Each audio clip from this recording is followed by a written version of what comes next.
Questions from Priyanka Joshi. Namaskaram, Sadhguru. I wish to thank you for your contribution towards making our life happy. It is great to listen to your videos. Kindly enlighten me how to teach the kids the most important aspects of life satisfaction, so that the new generation will try to achieve internal happiness and not to run towards an oasis.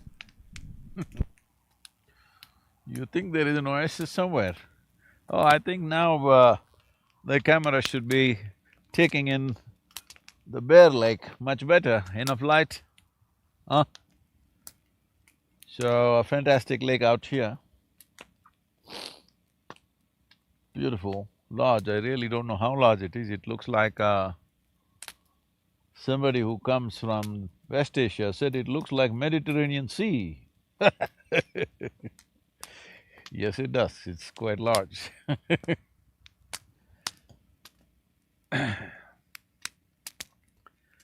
Well, there is no oasis outside.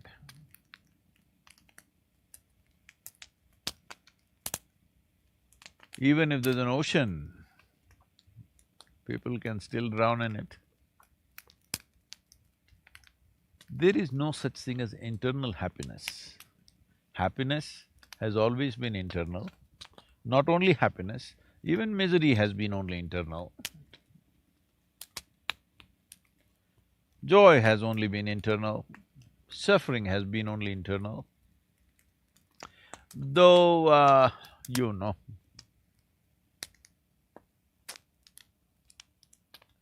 poets and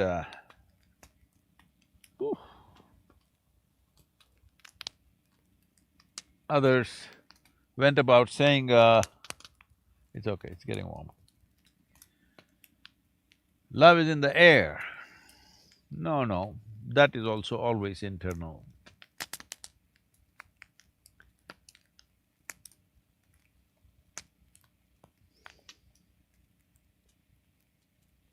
Everything that you experience is internal.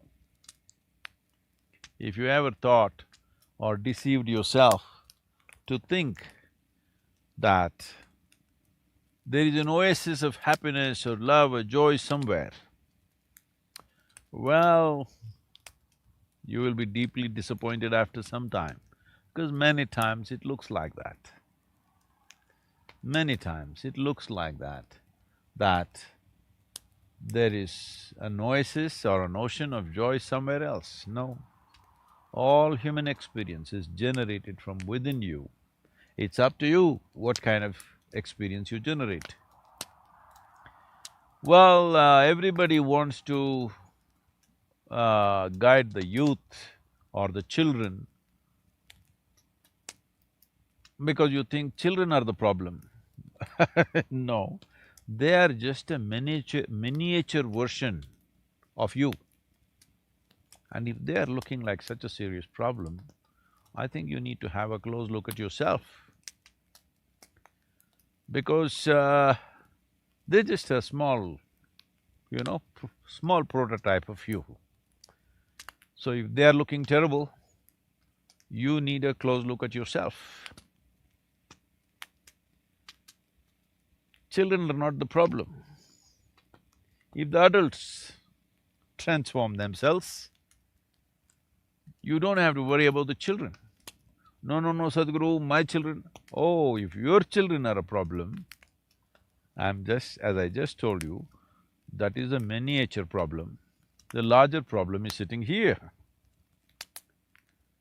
So, and you said you're listening to my videos also.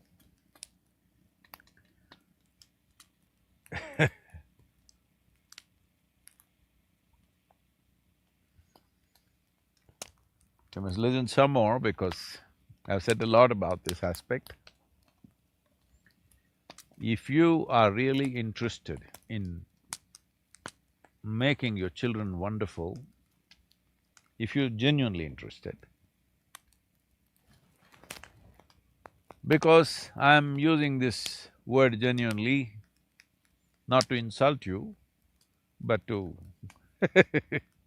stress on this because most parents are only interested in their children being little better than the neighbor's children. How much marks did you get? How much money did you earn? What is your social status? This seems to be the concern of most parents. When it is so, naturally your children are looking for a stupid oasis which doesn't exist somewhere. Because it is you who has given them this idea that everything of value for a human being is somewhere outside in the society. Either in the money that you gather or wealth that you gather or status or symbols that you gather, feathers in your beak.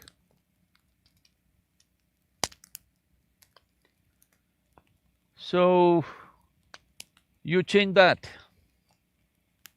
First, you transform yourself, then you will see there is very little work to be done with your children, very little, believe me.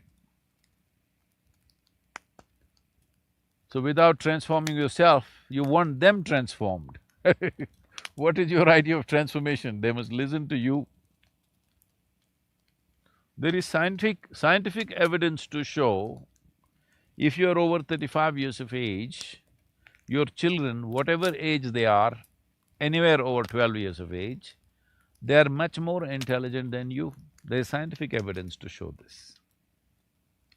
So, why should they listen to you, I'm asking? Or if you go with your own thing, you're talking about satisfaction, let me upgrade that thing. Between you and your child, who is more joyful in a given day? If the answer is your child, then you tell me who should be a consultant for life. Definitely not you, it's the child. So, this attitude that children are born wrong and you're going to fix them, Creator has made a mistake. No, it's your mistake, you should know that. And you're going to fix the mistake. No, nothing like that. Life has come well. It is just your messing which is the problem. So whatever mess up you've done with yourself, if you fix that, there will be very little to fix with your child. Maybe you have to just teach them a few survival skills to survive in this world. And rest of it, that life will figure out in its own way. Or you said, throw some light, is it? No.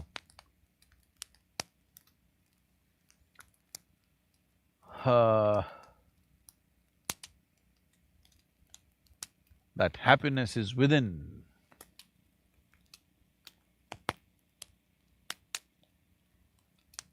I want you to look at something very fundamental. Did you find a job or start a business or decide to go after something in search of happiness, thinking that it will get you happiness, or you found happiness within you and as an expression of joy you went out and did this? Now you have a child means you're married, I believe. So did you get married in pursuit of happiness or in expression of your joy? Did you have children in pursuit of happiness or in an expression of your joy? You must look at these things. Don't make your children listen to this video. You should listen to it and get it because this is very important that you understand. You yourself have been looking for that oasis all your life and now you want your child to find inner satisfaction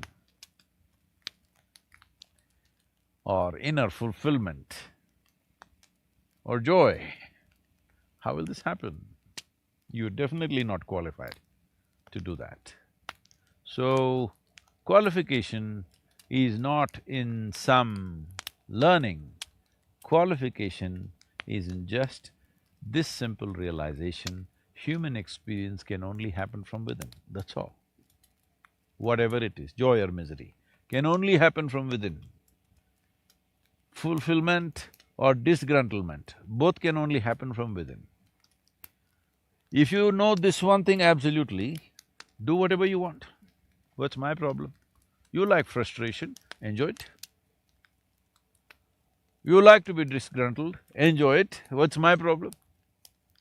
But you must know, it is caused by you, nobody else but you, that's all. As long as you know this, then what you want to cause to yourself is up to you.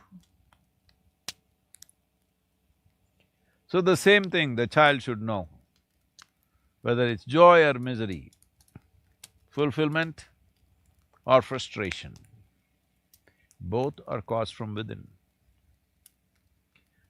He should know it's his responsibility to cause what he wants to himself. Well, this is an insurance for the rest of the world also. One who is in some sense fulfilled within himself or herself, or one who is joyful by their own nature, have no issues with the world around. Because when your well-being does not depend on anything around you, then you will do what is needed. Sometimes what you needed may need gentle handling, sometimes it may need forceful handling, sometimes it may need loving handling, sometimes it may need tough handling. You will do what's needed. Only when you're able to do just what is needed will your… what is called as human intelligence, which is a phenomenal process, is not just intellect of thoughts, human intelligence will find expression. But if you are tied up in knots, this will bring happiness to me, this will bring unhappiness to me, this I enjoy, this I suffer. Once you're tied up in these boundaries and knots, your intelligence is frozen. It will never melt it will never flow like water, it is frozen. Well, frozen ice has its purposes. Frozen ice is good for future. I mean to say, when you go to heaven, maybe your intelligence will unfold. But there they say everything is fantastic, you don't need to be intelligent, God manages everything for you. So you won't need it there also. And carrying a block of ice and carrying a block of anything as a head is a wasted life. So the moment you identify what makes me happy, what makes me unhappy, what you enjoy, what you don't enjoy, the moment you identify this, you must understand your intelligence is frozen within the boundaries of that. So if you want your child to be released from that, you must set an example, not give lectures on how to find inner satisfaction. Suppose your child stands up and asks, if you were so fulfilled, why did you get married, why did you bear children, what will you do? I hope you don't have to face such ugliness in your life. So please, transform yourself, don't try to transform your children. If you transform yourself, you will see child will be the first one to react in response to it, respond to it. Of course, they'll be very sarcastic in the beginning because, you have past karma, they have seen you. But in terms of responding to any transformation, you will see a child or even a youth will be the first one to do that because it is the nature of life. A fresh life always has more response capabilities than a conceited life which is formed. then a conceited life which has formed ideas and opinions about everything. So age is just this. What is being young and what is being old, if you ask me? It is all a question about how many conclusions have you made about life. If you have a lot of conclusions, you will become ancient right now. If you have no conclusions about anything, you're willing to look at everything fresh, then you will see, you will be bubbly and very childlike. So it's up to you that you want to be an adult boss who molds this born into enslavement life. I'm talking about your child. Children are born as slaves, unfortunately, in this world still. I wouldn't say that for every parent, but largely. Because he is supposed to sit when you say… because you yourself do not know yet. Most of the people still do not know what to eat, what not to eat. But they know what the child should eat.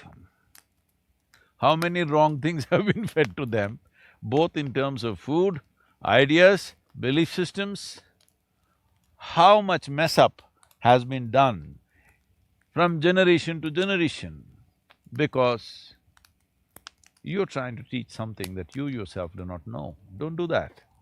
The best and the most wonderful thing that you can do with your child is admit to them that even you do not know. You just made a mistake of coming a few years early, that's it. Otherwise, what the hell do you have that the child doesn't have? At least he has fresh brains. You have frozen ones.